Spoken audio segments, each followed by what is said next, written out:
Assalamualaikum warahmatullahi wabarakatuh.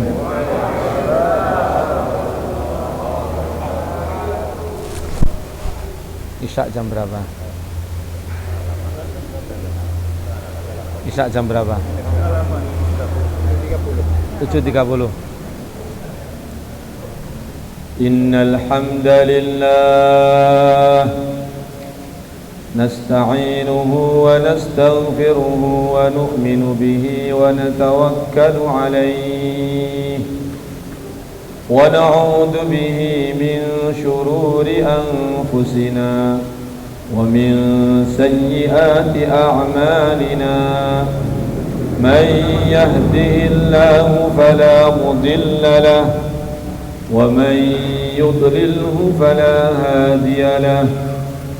أشهد أن لا إله إلا الله وحده لا شريك له وأشهد أن سيدنا ومولانا وحبيبنا محمدا عبده ورسوله.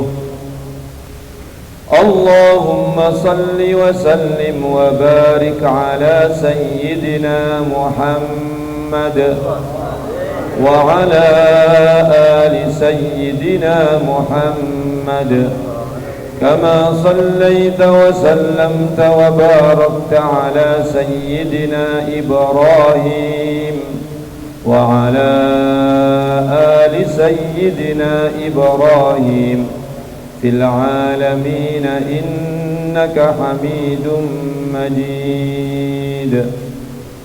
قال الله تبارك وتعالى إن الذين قالوا ربنا الله ثم استقاموا تتنزل عليهم الملائكة ألا تخافوا ولا تحزنوا وأبشروا بالجنة التي كنتم توعدون. نحن أولياؤكم في الحياة الدنيا وفي الآخرة ولكم فيها ما تشتهي أنفسكم ولكم فيها ما تدعون نزلا من غفور رحيم. ومن أحسن قولا ممن دعا إلى الله وعمل صالحا وقال إنني من المسلمين. ولا تستوي الحسنة ولا السيئة ادفع بالتي هي أحسن فإذا الذي بينك وبينه عداوة كأنه ولي حميم. وما يلقاها إلا الذين صبروا وما يلقاها إلا ذو حظ عظيم. وقال النبي صلى الله عليه وسلم الراحمون يرحمهم الرحمن ارحموا من في الأرض يرحمكم من في السماء أو كما قال النبي صلى الله عليه وسلم. Para alim ulama, para kiai, bapak imam masjid serta bapak takmir masjid, kemudian sesepuh ini sepuh baik dari kalangan aparat kepolisian maupun teman-teman Banser Ansor, tokoh-tokoh masyarakat dan seluruh jamaah yang dirahmati dan dimuliakan oleh Allah Subhanahu wa taala. Bahwa sesungguhnya tidak ada perkara yang lebih penting dan lebih kita hajatkan melebihi hidayah. Orang kaya berhajat kepada hidayah, orang miskin berhajat kepada hidayah. Pejabat berhajat kepada hidayah, rakyat berhajat kepada hidayah. Kaum laki-laki berhajat kepada hidayah, kaum wanita berhajat kepada hidayah. Mulai presiden sampai bakul duren, semuanya berhajat kepada hidayah. Oleh karena pentingnya hidayah, sehingga kita semua diperintahkan oleh Allah untuk berdoa minta hidayah. Ini anaknya siapa ini, anaknya sini? Hah? Saking pentingnya hidayah, sehingga setiap orang diperintahkan untuk doa minta hidayah. Tidak cukup 1 kali, 2 kali, tidak cukup 1 hari, 2 hari, setiap hari wajib doa minta hidayah sekurang-kurangnya 17 kali. Karena di dalam setiap rakaat sholat, di sana wajib berdoa hidayah, membaca ihdinas siratal mustaqim. Ya Allah, berikan kepada kami hidayah, yaitu jalan yang lurus. Jamaah yang dirahmati dan dimuliakan oleh Allah Subhanahu wa taala, hidayah itu adalah cahaya, petunjuk, nur yang didatangkan oleh Allah Subhanahu wa taala ke dalam hati siapa saja yang dikehendakinya. Apabila orang telah diberikan kepadanya nur hidayah, cahaya hidayah, maka semua yang diucapkannya, semua yang dilakukannya, keputusan-keputusannya, langkah-langkahnya adalah perkara-perkara yang mendatangkan kebaikan-kebaikan, karena dia dibimbing oleh nur hidayah. Orang telah mendapatkan hidayah berkata, maka kata-katanya baik-baik, lalu mendatangkan macam-macam kebaikan.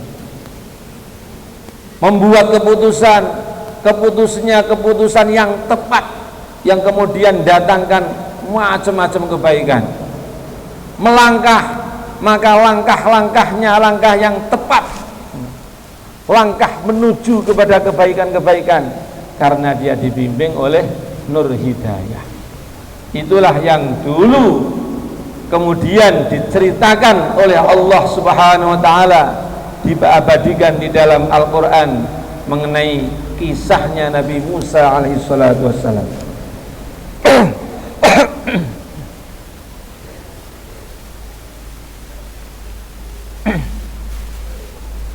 فلما تراءى الجمعان قال أصحاب موسى إنا لمدركون قال كلا إن معي ربي سيهدين. Nabi Musa alaihissalatu wassalam, dulu mereka Bani Israel, warga besarnya Nabi Musa, di zaman Nabi Yakub, di zaman Nabi Yusuf, mereka datang ke negeri Mesir. Kemudian karena mereka pegang agama, amalkan agama, hidupnya selalu dalam ketaatan kepada Allah, Allah datangkan kemuliaan, kemuliaan, kemuliaan, sehingga mereka menjadi kaum orang-orang yang dihormati di negeri Mesir.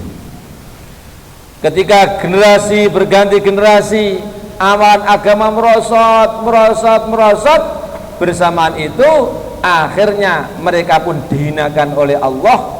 Tadinya orang-orang yang dihormati sekarang menjadi budak-budak daripada orang negeri Mesir, diperbudak oleh Fir'aun dan rakyatnya. Mengapa? Karena ninggalkan agama.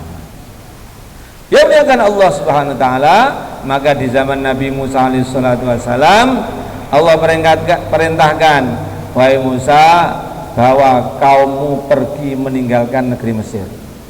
Diperintahkan berangkat malam hari. Maka Nabi Musa dengan kaumnya Bani Israel berangkat malam hari meninggalkan negeri Mesir. Fir'aun mengetahuinya marah, mengerahkan tidak kurang 1 juta pasukan mengejar mereka. Falamma tara al-jam'ani qala ashabu Musa inna lamudrakun. Mereka berjalan malam hari, di gelapnya malam, di gulitannya malam. Nabi Musa berjalan ke depan. Kenapa? Karena diperintahkan Allah ke depan. Belok kanan, kenapa? Karena perintahnya Allah. Belok kiri, kenapa? Karena perintahnya Allah. Tiba-tiba mereka terkejut, ternyata mereka sampai di pinggir lautan. Di pinggir lautan, kalau lautan di Medewi malah seneng, selancar kelenceran. Tetapi kalau sampai di pinggir lautan dalam keadaan dikejar dengan penuh kemarahan oleh Fir'aun dengan pasukannya, itu kalau diceritakan di sini kita bisa senyum-senyum, tapi kalau ngalami sendiri kencing-kencing karena ketakutan mungkin. Yang muliakan Allah Subhanahu wa taala, sehingga akhirnya orang-orang Bani Israel itu mengatakan inna lamudrakun. Wahai Nabi Musa, bagaimana kita ini kok sampai di pinggir lautan, depan kita lautan, di belakang Fir'aun mengejar dengan pasukan. Kemana kita ini? Ketangkep kita ini, hancur kita ini, musnah kita ini, binasa kita ini. Itulah kenyataan yang dilihat, itulah realitas yang di hadapan mata. Yang muliakan Allah Subhanahu wa taala, Bani Israel melihat keadaan di dalam hatinya, masuk keadaan itu. Tetapi Nabi Musa alaihissalatu wassalam mengajari kita, keadaan-keadaan itu bukan terjadi dengan sendirinya, tetapi semua keadaan itu ada yang menguasai, ada yang menentukan, yaitu Allah. Tidak terjadi malam kecuali karena ditakdirkan oleh Allah. Tidak terjadi siang kecuali karena takdirnya Allah. Tidak mati kecuali dimatikan oleh Allah. Tidak hidup kecuali dihidupkan oleh Allah. Selamat, ketangkep atau bagaimana, itu semuanya yang menentukan adalah Allah. La haula wala quwwata illa billah. Makhluk tidak bisa apa-apa kecuali diapa-apakan oleh Allah. Masya Allahu kan wa ma lam yasha lam yakun. Apa yang Allah tentukan terjadi, apa yang Allah takdirkan berlaku, pasti berlaku, pasti terjadi. Sebaliknya, apa yang Allah tentukan tidak terjadi, tidak berlaku, tidak mungkin terjadi, tidak mungkin berlaku. Lautan adalah makhluk, tidak bisa apa-apa kecuali diapa-apakan oleh Allah.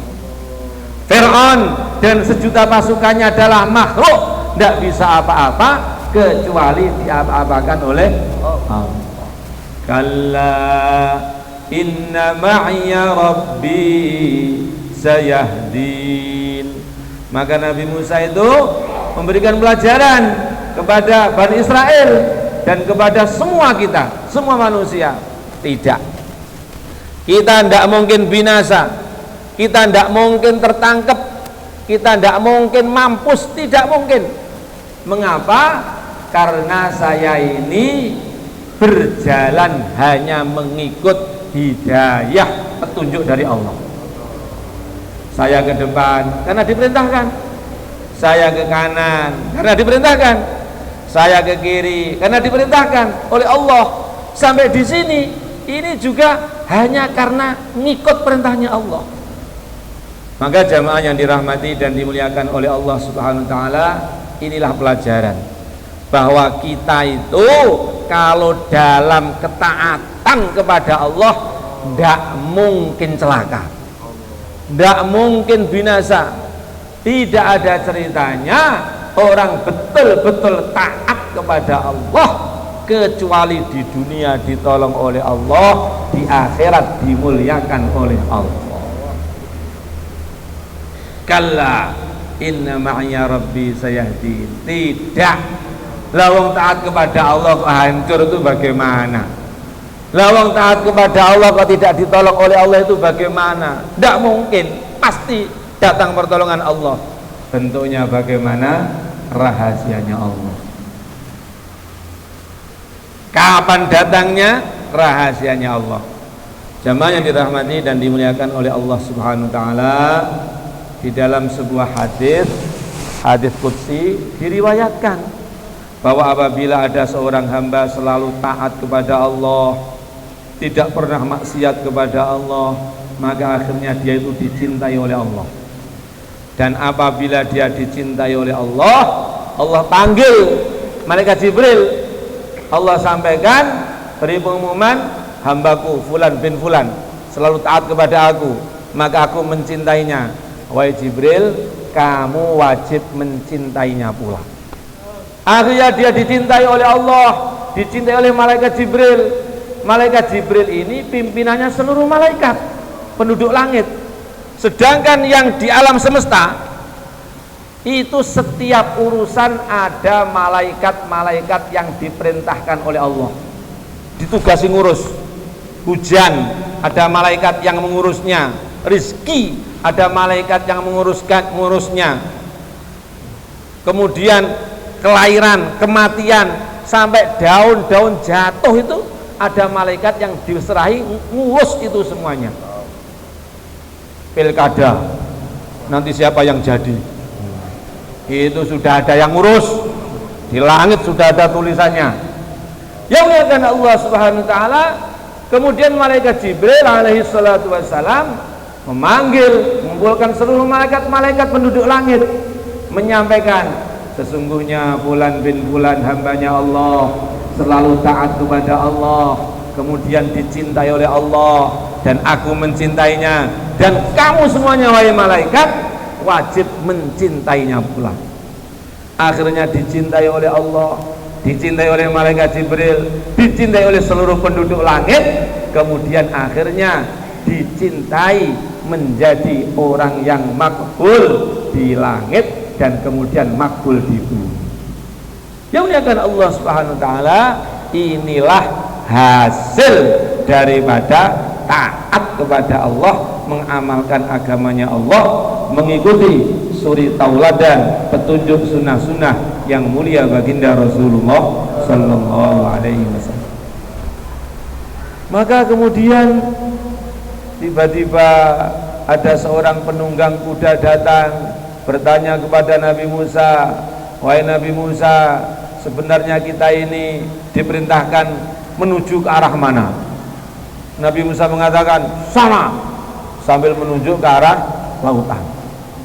Maka tanpa pikir panjang penunggang kuda ini memacu kudanya, kemudian nyemplung ke dalam lautan, nyebur ke dalam lautan, tenggelam kudanya, tenggelam orangnya. Sampai kemudian datang perintahnya Allah, anidrib bi'asakal bahr fanfalaqa fakana kullu firqin kattaudil azim. Wahai Musa, pukulkan tongkatmu ke lautan. Jemaah yang dirahmati dan dimuliakan oleh Allah Subhanahu wa taala, coba kita renungkan. Nabi Musa dan Bani Israel menghadapi keadaan genting, kepepet di pinggir lautan. Di belakangnya Fir'aun dengan pasukan mengejar. Betul-betul gawat, betul-betul genting.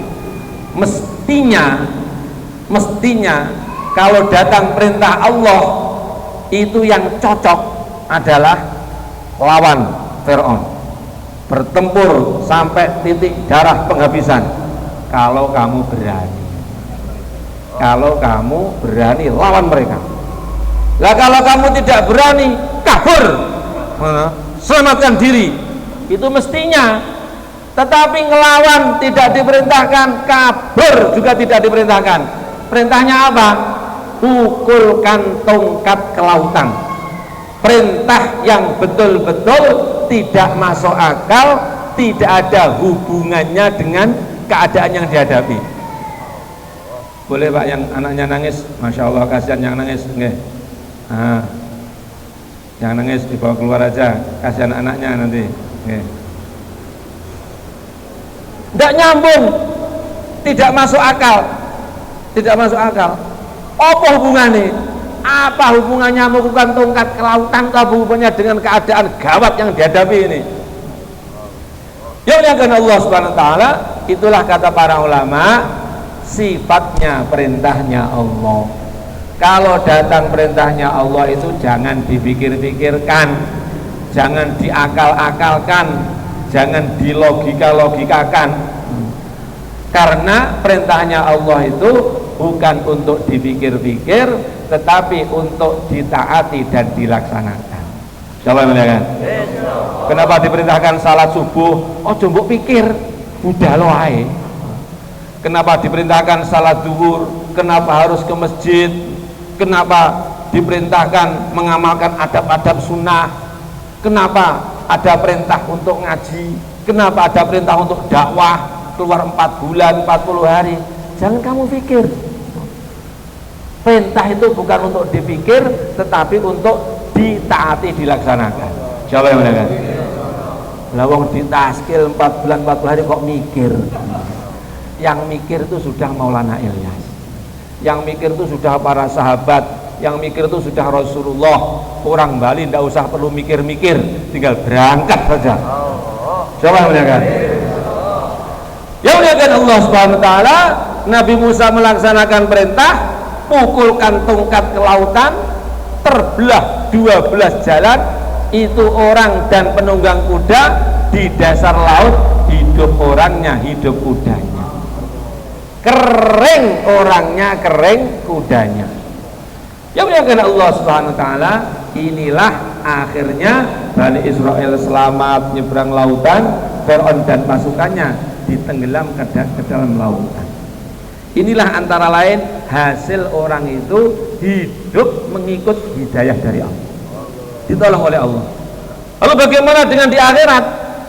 Ulaika ala hudam mir rabbihim wa ulaika humul muflihun. Orang yang muflih, orang yang beruntung, yang nanti dimuliakan oleh Allah di akhirat, dimasukkan surganya Allah, diselamatkan dari nerakanya Allah, adalah orang yang di dunia diberi hidayah oleh Allah. Bukan yang dikasih uang, bukan yang dikasih jabatan, bukan yang dikasih pangkat, bukan yang dikasih teman-teman, tetapi yang diberi hidayah oleh Allah. Makanya muliakan Allah Subhanahu Wa Taala, seluruh para nabi, para rasul alaihi wassalatu wassalam dikirim, diutus oleh Allah untuk usaha hidayah. Jemaah yang muliakan Allah Subhanahu Wa Taala. Lalu bagaimana supaya hidayah itu didatangkan oleh Allah? Di antara sebab hidayah itu adalah berdoa. Wa yahdi ilaihi man anab. Allah akan memberikan hidayah kepada orang yang datang mendekat berdoa kepada Allah. Maka kita doa minta hidayah kepada Allah untuk diri kita, untuk keluarga kita, untuk penduduk kampung kita, untuk umat manusia semuanya. Insyaallah ya muliakan. Sayyidina Bilal radhiyallahu taala anhu dulu tidak kurang 13 tahun disiksa, dizolimi, dipukul-pukul, dimaki-maki, penuh kesusahan oleh orang Quraisy. Tetapi ketika setelah hijrah ke Madinah, diangkat menjadi muadzin Masjid Nabawi, maka setiap muadzin itu berdoa, Allahumma inni asta'inuka ala Quraisyin ayyuqimu dinak. Ya Allah, orang-orang Quraisy yang dulu menyakiti saya, mendolimi saya, ya Allah berikan hidayah, gunakan mereka untuk agamanya Allah. Jadi orang yang nyakiti itu didoakan, apalagi orang yang bersahabat baik. Akhirnya di antara barokahnya doanya Sayyidina Bilal itu, orang-orang Quraisy itu setelah Fathu Makkah mereka berbondong-bondong masuk Islam, dapat hidayah, menjadi orang-orang yang menyebarkan agama, mendakwakan agama.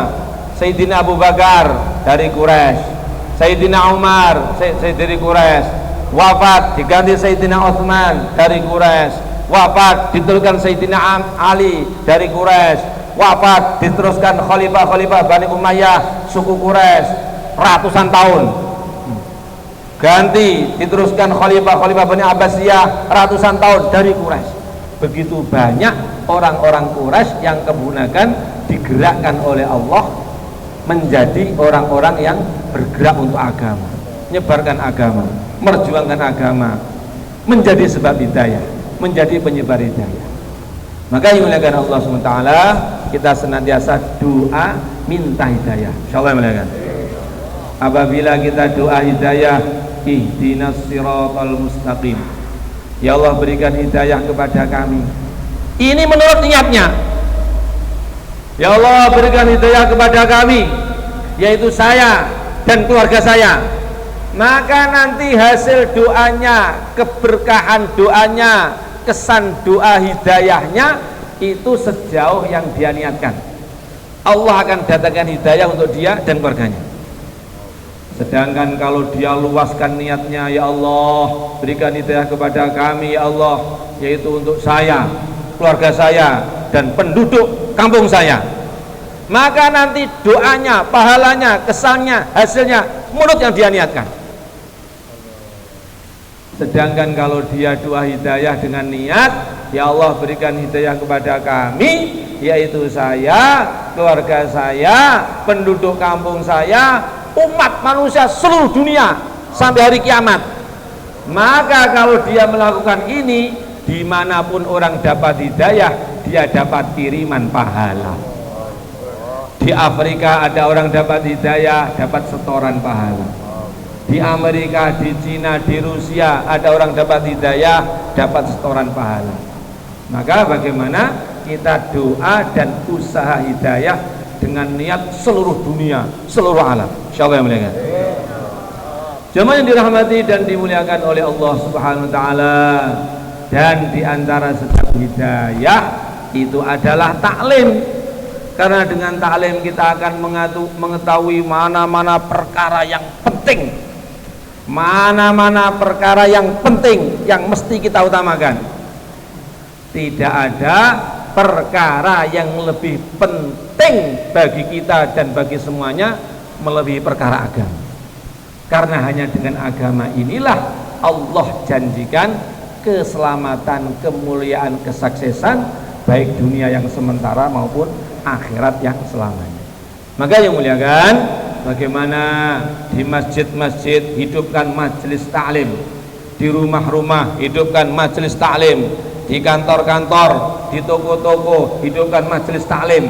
Sebagaimana hari ini semua orang membaca berita RUU revisi pilkada, wah, se-Indonesia tahu semuanya.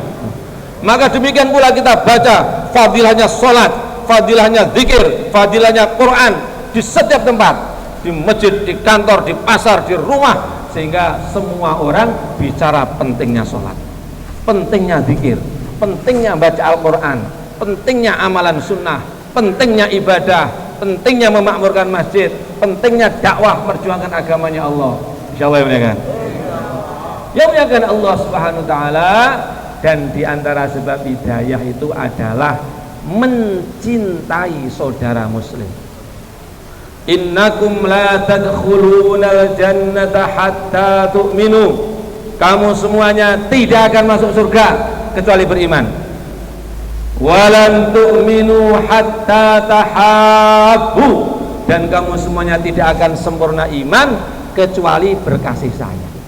Maka yang muliakan Allah SWT, bagaimana kita tanamkan dalam hati kita, setiap orang yang dalam dirinya ada la ilaha illallah Muhammadur Rasulullah. Setiap orang Islam saudara kita, mengamalkan agama, merjuangkan agama.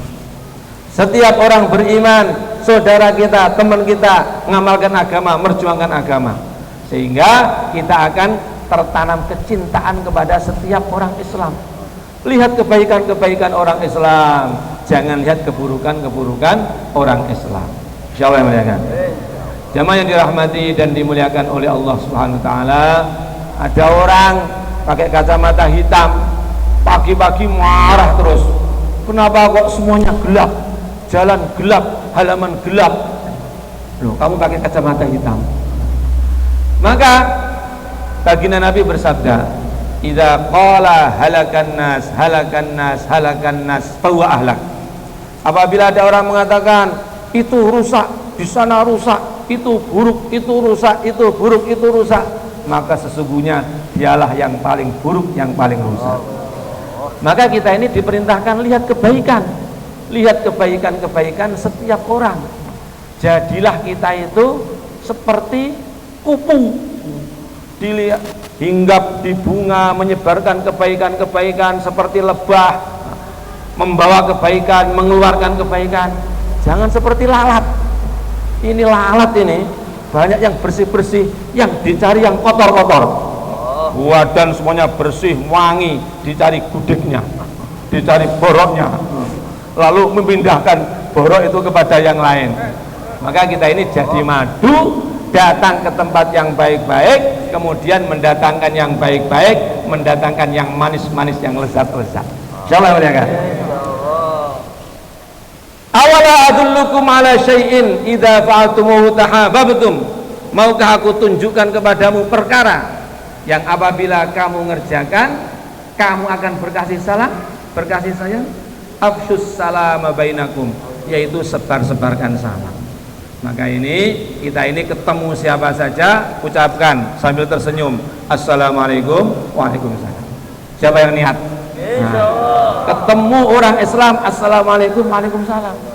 Jangan kita ini ketemu orang Islam seperti orang yang sariawan atau sakit gigi, diam saja, nggak mau mengucapkan salam, diucapkan salam, diam saja.